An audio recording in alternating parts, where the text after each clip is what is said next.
Հիմա իմ հերթն է։ Ոնց է կոչվում կինը, ումից բաժանվել ես, հետո նորից ամուսնացել ես։ Կրկին։ Ոնց է կոչվում թռչունը, որը նստած է ցանկապատին։ Ցանկապատ։ Հիմա ես էլ։ Ոնց է կոչվում մրսած օձը։ Թռշտոց։ Մի րոպե մայիս։ Բրինց։ Չայնի։ Ես է շինի, ամեն ինչի վրա ծիծաղում են։ Այդ հանգստացեք։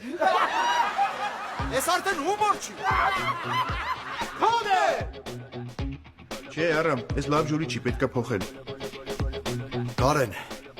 հենց հիմա գնում ես, մի հատ հումորից հասկացող մարդ ես գտնում ու բերում ես։ Կատարել։